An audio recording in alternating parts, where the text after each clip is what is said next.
Сәлем достар, Батырғали Динара YouTube каналына қош келдіңіздер. Осының шаблонын жасадық, бірнеше түрі бар каналда. Осындай немесе басқа да шаблондар алғыңыз келсе 3000-нан астам. Міндетті түрде менің YouTube каналыма подписка жасап, маған WhatsApp номерге хабарласыңыз. Видеоның астында номерім тастап кеттім. Үстіңгі жүректерді полине қиып шығасыз. Ал мынаны мен зажим қысып жатыруымның себебі бұны 3 штук қылып шығарамыз. 3 дана керек. Және үшеуін әрқайсысын отдельно қиып отырмас үшін зажиммен осылай қиып шығамын. Жылжып кетпес үшін пальчиктеріммен қысыңқырап ұстап тұрамын. Мынандай жылжыған моменттер болса, осылай қиып коррекция жасаймын. Осылай мінекей қиып шығасыз. Мінекей. Астынан зажиммен, үстінен пальчигімен ұстап, зубчиктерін қиып шығып жатырмын. Болғаннан кейін беговать етіп жібереміз. Ол үшін маған өзімнің крючогым және линейкам қажет болады.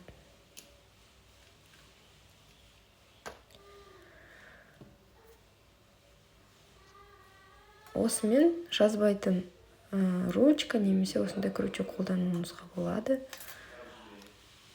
Осылай мінекей басып шығасыз. Мінекей бәрін басып болғаннан кейін двухсторонний скотчпен жабыстырасыз, үшеуін бір-біріне. Ұзыннан жабыстырып шығасыз. Двухсторонний канцелярский скотч деп аталады. Мінекей жабыстырдық, қидық. Енді мынаны жабыстырамыз. Ұзын лента қылып шығарамыз. Тап солай. Мынау үстіңгі болса, мынау астыңғы боковинасы. Осында тап солай қиып шығамыз. Жабыстырып шығамыз, қиып жабыстырып шығамыз. Тоже двухсторонний канцелярский скотчпен. Клейге қарағанда скотч өте қатты жабысады. Және осындай бокстарға өте қажетті. Бұған біз 230-дан жоғары фотобумага глянец қолданып отырмыз. Егер принтеріңіз алса, 260-300 граммға дейін фотобумага қолдануыңызға болады. Оны өзіңіздің принтеріңіздің характеристикасынан іздейсіз. Немесе интернеттен характеристикасын қарайсыз, қағазы үйіңізде болмаса. Боковинасын клейлеп болғаннан кейін сердечкаға осылай тоже скотч жабыстырып шығып жатырмыз. Двухсторонний самоклей. Болғаннан кейін пинцетпен барлығын ашығам.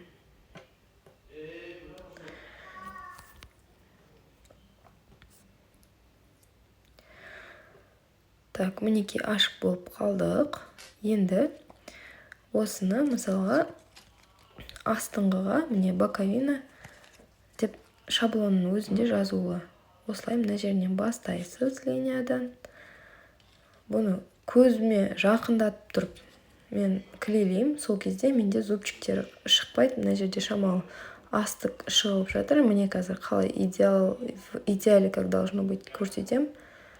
Мысалға мінекей бұлай болу керек. Қазір жақындатам. Міне осылай миллиметріне келтіріп, зубчигін шығартпай, осылай дұрыстап клейлейсіз аккуратно.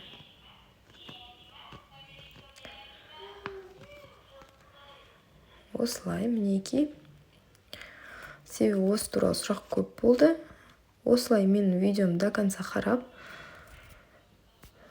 осы видео бойынша жасасаңыз, барлығы қолыңыздан келеді. Видеоның соңына дейін қараңыз, қазір күшті лайфхак көрсетемін.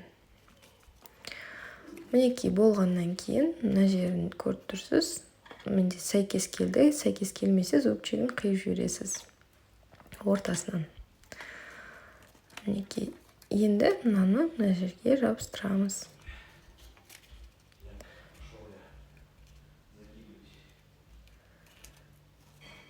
Мінекей болдық.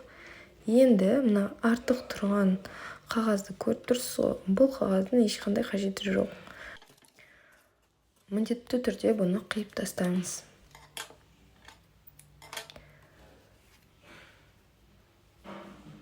2 сантиметр қалдырсаңыз жарайды, 3 сантиметр максимум. Все. Мінекей скотчпен жаптық. Қиюға ұмытпаңыз. Міне мына жерінде көріп тұрсыз, 1 мм.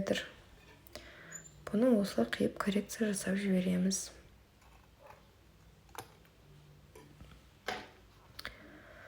Мінекей болдық. Мына жерін осылай шамалы ұшын келтіреміз. Үш бұрышты болып тұру үшін. Тап осылай үстіңгі қабатында істеп шығамыз. Мен істеп болдым.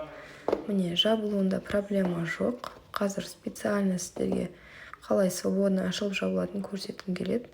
Міне айналасында 3 мм-дей примерно разница болады. Міне қараңыз, жабып ашқанда оп-оңай ашылып жабылады. Ешқандай проблема жоқ.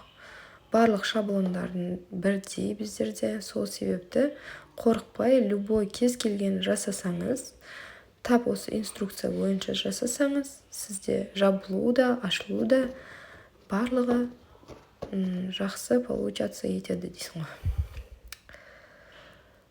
Так. Міне тағы ашып көрсетейін. Ой, менде жабылмайды деп жазып жататын адамдарға специально. Міне, көріп тұрсыз, иә? Без усилий жауып жатырмын.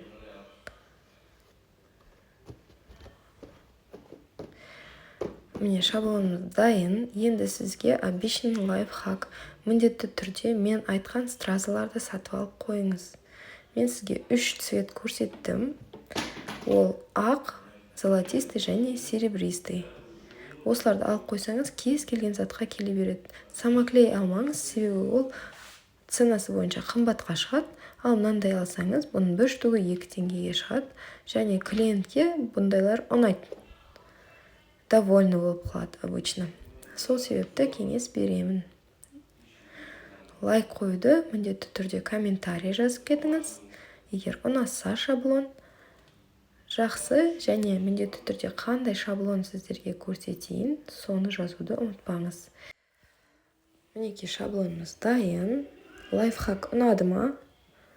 Комментарий жазуды ұмытпаңыз. Ғашықтар күні құтты болсын. Қуаныш сыйлауды ұмытпаңыз.